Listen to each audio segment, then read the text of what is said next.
All right, what's up, everybody? If you're watching this, the hurricane couldn't keep the Rockstar Uproar Festival out of here, and I'm with Steven from Black Tie. What's going on? How's it going, man? Thanks for having me. No problem. Thanks for having me. How's the tour been going so far for you guys? Oh, it's been amazing. It's actually only the third official day of the Uproar Festival, but you know, if things keep going the way they are, we're going to be really happy. It's been amazing. All right, cool. You guys have played on Ozfest. You've played on Mayhem. You're doing the Uproar. What are the differences for you guys with this tour? I think the main difference is us as a band and how much we've matured and how much we've learned on the road touring throughout the past 4 years, and really how professional we've learned to be on the road and how important it is as far as organization and everything goes, you know, and as far as us musicianship and why it's growing too. So.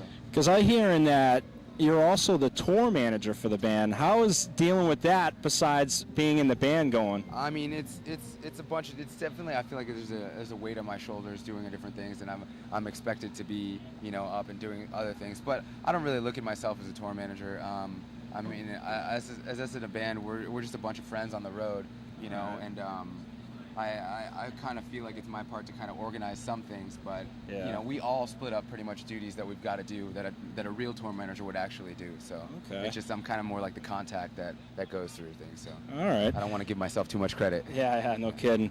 Well, the new album's called Postmortem. Right. Was there a certain message or something with the album title? Absolutely. I mean, at first, a lot of people up to this point, and you know, for good reason, they feel like it's a negative thing, but actually there's no negative connotation whatsoever in it. For us, it more means it signifies our paradise, going into our paradise in a better place, you know. So that's what Postmortem means to us. All right.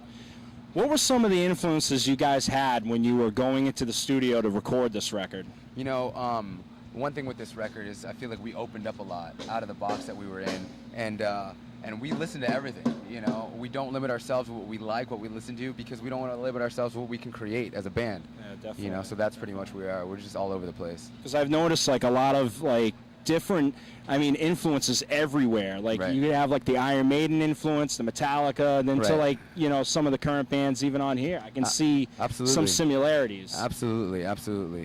Okay. What can fans, if they haven't picked up the new album, which is, like I said, Postmortem, what can fans expect to hear from the record? I mean, I think the best way to sum it up is that we really have something for everyone. We went into this record just opening ourselves up and just putting ourselves down on audio recording, and it's just, you know, we came up with about 50 songs for the record. Wow, 50. And narrowed it down to about 10 that we felt fit the record the best. Okay. And it's all over the place. We've got the heaviest song that we've ever recorded or released, and we also have a song that Gabriel's singing on acoustic guitar, screaming his lungs out, you know. Okay. But you know, there's a little bit of something for everyone on there, so you're not going to be disappointed if you check it out. All right. I have one question because I've always been curious. Iron Maiden, one of my favorite bands. Absolutely. What was it like to tour with Iron Maiden? You know, it was amazing. It was honestly a dream come true, to say the least. We were fortunate enough to play with those guys in Europe before, but on their current world tour that they're on, we were able to play the stage shows, you know, and it was an arena sold out. And unfortunately, it was only 2 shows that they played in the States for this tour, but we got to play both of them, and one of them actually was a hometown show for us. So you can imagine being able to play a hometown show with a band like Iron Maiden, being made your friends and family and everything. In front of our friends and family. It's a great feeling. So at the very least, it was very inspiring. So. Okay, all right. Now, you guys have covered Prowler, and I've even heard that it's on the set list. I've heard. Yeah, we've definitely played it before. Okay, and you've done Hit the Lights, which I think is pretty ballsy because everybody always covers just, you know, songs from Ride the Lightning, Master of Puppets. Right. Are you guys planning any other covers, maybe? I mean, covers are always fun. They're a good way to just get out there, do something different than what you're used to, and think outside of the box and just get creative with someone else's songs. But I feel like at this point, we really want to show the world what Black Tide is. Okay. So we want to get on stage and give them all we got, who we are, and you know, that's kind of where we're at right now. But in the future, definitely, you know, we're open to doing everything. We're open to collaborations, covers, whatever. You know, as long as we're having fun, that's what we want to do. All right. Well, guys, go out. It's in the stores, Postmortem by Black Tide. Pick it up and check them out. I'm telling you, great band. Thanks a lot, man. I appreciate it. No problem. Thank you. Thank you, man. All right, welcome back, everybody. We're here with Hell or Highwater. What's going on, guys? How you doing? Yo. Hello. Doing all right. How about you? Doing great this morning. All right. I want to ask you guys, how did the concept for Hell or Highwater come up? As far as bringing the band together, Yeah, like. it started out as kind of an idea that I had, and cycled itself through a couple different kind of ways that I did the band before, and then when it became more real, it was time to find a solid group of guys to be a permanent band, and I found these guys, and here we are. Just put out our debut record a couple weeks ago, and Called Begin Again. Begin Again on iTunes now, and now we're on the airport tour. All right. Well, then, like we said, the new record's called Begin Again. What can fans expect to hear from you guys on that record? In my eyes, it's I mean, all of us come from different backgrounds as far as other bands. We've all played in other bands that have had success in our own right. So I feel like it's nothing like any of our other bands, which is a good thing. And it's just kind of straightforward rock and roll. You know, I think that we're just trying to do rock and roll our way. You know, try taking more classic elements and approaching them in a modern way. Because you guys mix a lot of different like influences into this whole record. Like every song is not the same, which is cool. Mm-hmm.